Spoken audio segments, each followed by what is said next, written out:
Have you ever walked into your childhood home and realized it belonged to strangers? Murmur, standing in the living room where my grandparents' decades of memories once lined every shelf and corner. Now, the furniture sits abandoned, dust gathering on the polished wood. As though time itself paused the moment they left. They vanished 2 days ago, leaving behind their life's work. Photo albums filled with yellowed pages, chests of hand-knit blankets, stacks of dinnerware etched with the names of cousins long grown, even their wedding portrait framed in tarnished silver. With no warning, no farewell, they loaded a battered station wagon at dawn and drove north, leaving all of it behind like a book they'd finished reading and discarded. It began last week when Grandpa called, his voice crackling over the phone as if filtered through miles of static. "We're thinking of moving," he said, almost casually, as though relocating to a new town were as simple as changing the channel on the TV. When I pressed him for details, he told me about a place called Crestwood Hollow, a remote village perched on a windswept plateau above ancient pines, a town so small it didn't even appear on most maps.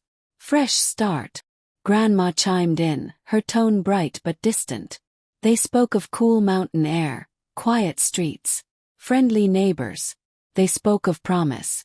They never mentioned leaving home. I stared at my husband across the kitchen table, heart pounding. "They can't just uproot their entire lives," I said, voice tight. "Not without telling us." But they did.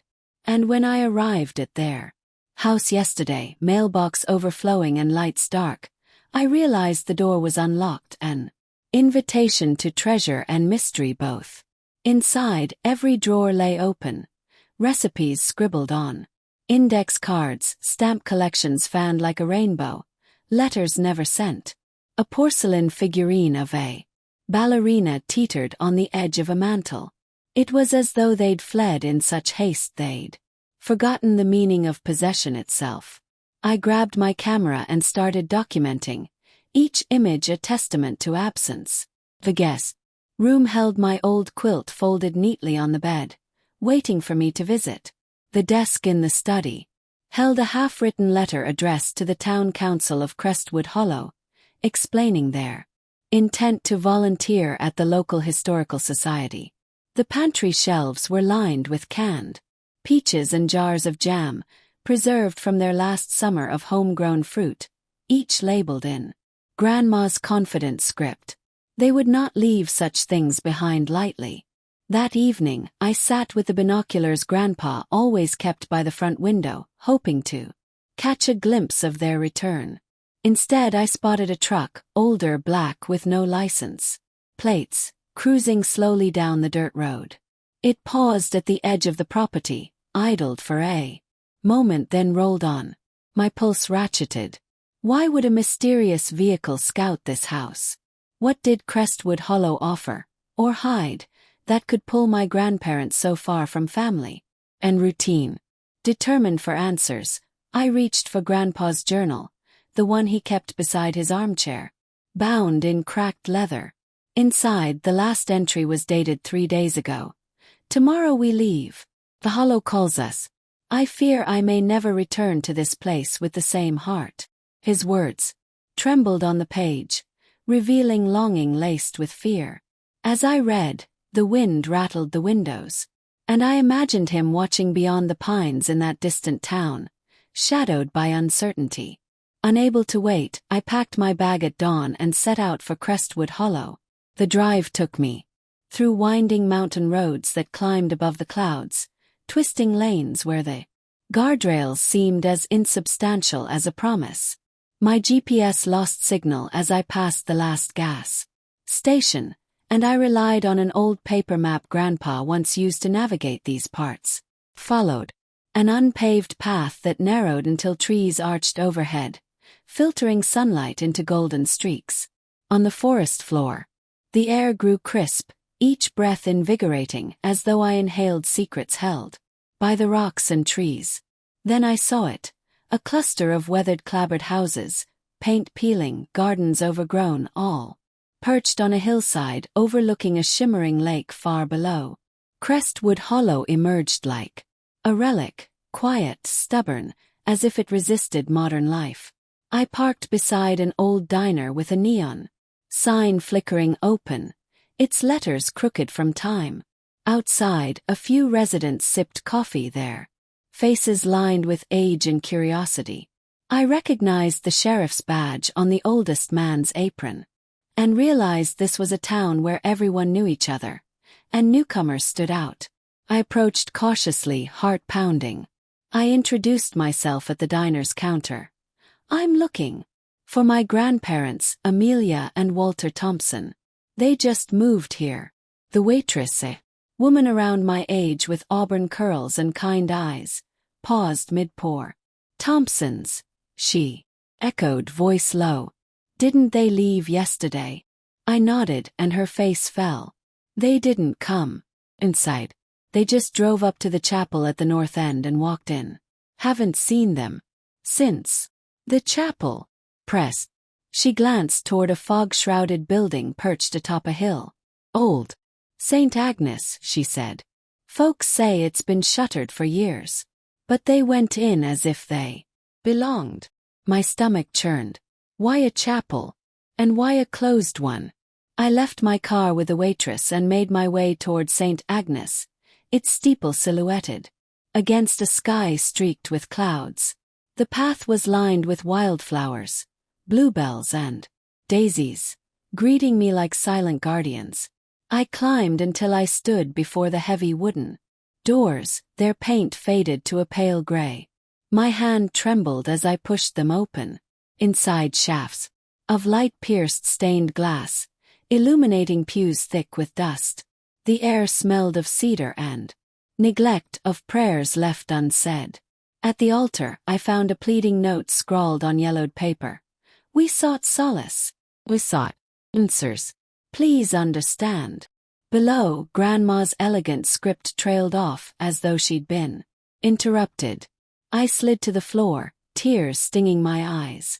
They had come here searching. For what? Forgiveness. Peace. Something hidden in the old stones and broken pews. A sudden noise made me look up. Footsteps echoing in the nave. I stood, heart thudding, as a figure emerged from the shadows, an elderly priest, his cassock worn, eyes gentle but wary. You found the note, he said softly. They were not the first to come seeking what this place offers. I swallowed. What does it offer? His gaze drifted to the choir loft, where a faded fresco of an angel hovered over broken pipes of a silent organ. Redemption, he whispered. And truth. He told me the chapel served as a sanctuary for those burdened by secrets. Each whisper in those walls carried confessions of guilt and sorrow. For decades, souls arrived at St. Agnes, seeking to unburden themselves, to find absolution in the hush of hallowed halls. Your grandparents came because they believed their past here was unfinished, he explained, voice low enough that I leaned closer to catch every word. They carried regrets they hoped these walls could hold.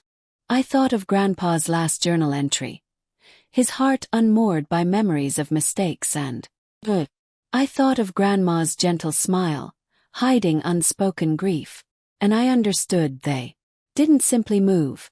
They embarked on a pilgrimage to heal wounds no family reunion or Sunday dinner could cure. The priest offered to guide me through the chapel's hidden rooms, places where confessions were whispered behind stained glass screens, where parishioners scribbled letters to saints and tucked them into cracks in the stone. Together we stepped into a side chamber, past a door concealed by tapestries of faded red and gold. Inside, shelves held wooden boxes labeled with initials, boxes containing the heartfelt regrets of strangers, tokens exchanged for peace of mind. We found a box marked AT and WT, their initials. Inside were two folded letters, one in Grandma's neat hand, the other in Grandpa's shaky scrawl. I unfolded them with trembling fingers. Grandpa's letter spoke of mistakes made long ago, a business deal that cost a friend his livelihood, words said in anger that fractured a family bond. He begged forgiveness from shadows of his past. Grandma's letter confessed her own regrets, promises broken, love withdrawn when grief overwhelmed her. In her final lines she wrote, "Saint Agnes, please hold our burdens so we can return home lighter." Tears blurred my vision as I clutched the letters to my earth. The priest placed a comforting hand on my shoulder.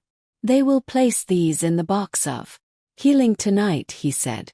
"And at midnight, we'll release them to the caretakers of the chapel.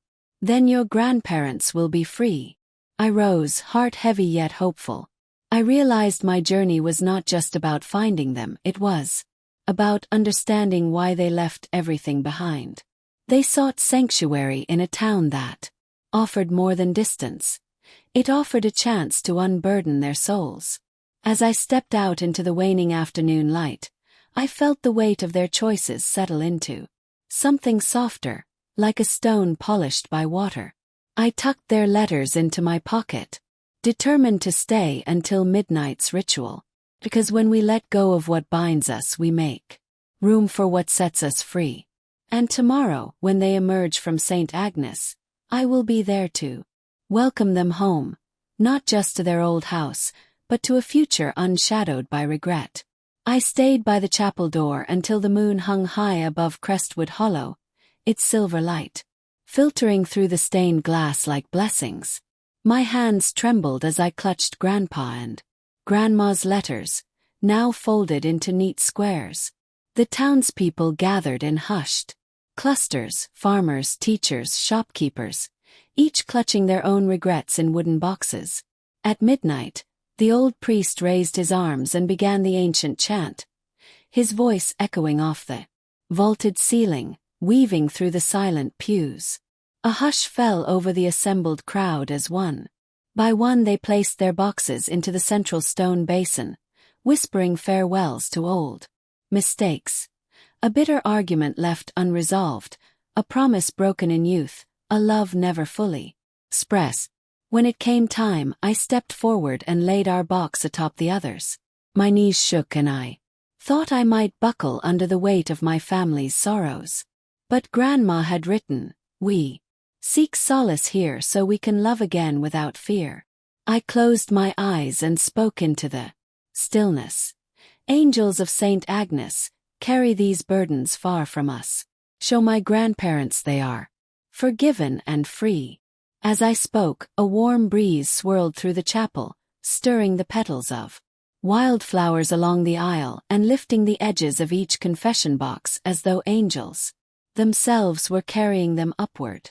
The air felt alive with unseen hands gathering our regrets. When the final whispered prayer faded, the priest stepped to the altar and lifted a silver censer, releasing a plume of fragrant incense that drifted toward the colored glass. "Your loved ones will find peace," he intoned, "and soon you will see them renewed."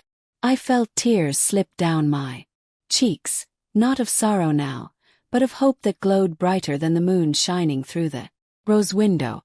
We filed out into the night, stepping over the threshold as if leaving behind a village of shadows. The townsfolk shared quiet words of comfort and laughter that sounded like promises. I lingered at the door, watching the stars wheel overhead, when footsteps crunched on the gravel behind me. I turned to see Grandpa and Grandma emerging from the forest path, their silhouettes bathed in moonlight. Grandma's hand sought Grandpa's, and he leaned forward with a slow, steady gait I hadn't seen in years. Their faces, lined with years of hardship, now glowed with relief and something newer, lighter, as if the weight on their shoulders had lifted. I ran to them, lungs burning, and threw my arms around Grandma's waist. She exhaled against my hair, her breath warm, scented with pine and wood smoke. "Oh, my darling," she whispered. "It feels like I can breathe again." Grandpa knelt beside us, eyes bright, and pressed his forehead to my cheek. "Thank you," he said in a voice thick with gratitude. "You brought us home." We walked back to the heart of the hollow, through empty streets that felt welcoming rather than abandoned, the diner's neon sign now humming steady like a heartbeat. Long Main Street windows glowed with candlelight, each flame a testament to the healing we'd shared. Few of the townspeople nodded as we passed, offering smiles that felt like emblems of our new beginning. Grandpa and Grandma spent the rest of the night at the diner, sipping hot cider and talking in low voices with the waitress who first pointed me here. They told her about their journey.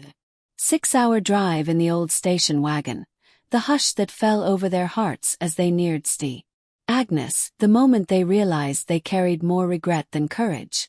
They spoke of the strange calm that settled on their souls as they folded their letters and placed them in the chapel, and how, in the chapel's embrace, they found the strength to leave their past behind. I listened, notebook unopened, because their story was now mine to keep, not as a record of sorrow, but as a promise that love can free us from the heaviest of chains. When dawn brushed the horizon with pale gold, we stepped outside together into the crisp morning air. The hollow glowed with dew-stained grass and birdsong that felt like praise. For the first time, Grandpa laughed freely, a deep sound that rolled across the hillside and set the wind dancing through the pine boughs. We drove home under a sky washed in rose and violet, the forest receding from our sight. Grandparents reached for my hands in the back seat, their grip firm and full of warmth. Grandma rested her head on Grandpa's shoulder and smiled at me through the rearview mirror. "We're ready to come home," she said, eyes bright as morning.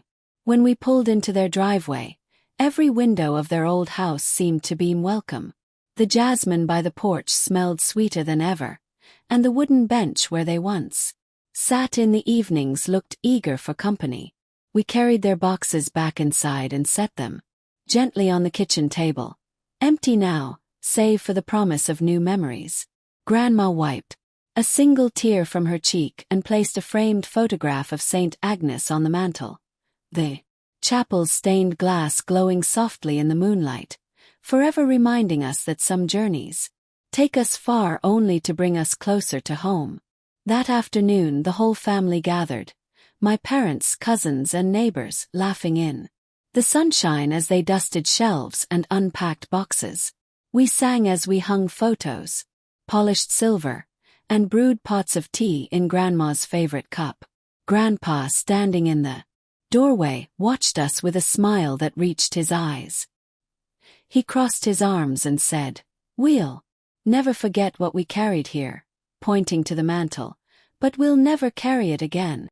I realized then that home isn't measured by walls or possessions, but by the light that fills our hearts when burdens are laid down. And though the road to Crestwood Hollow was dark and uncertain, it led my grandparents and me back to a love unshadowed by the past, shining brighter than any stained glass window ever could.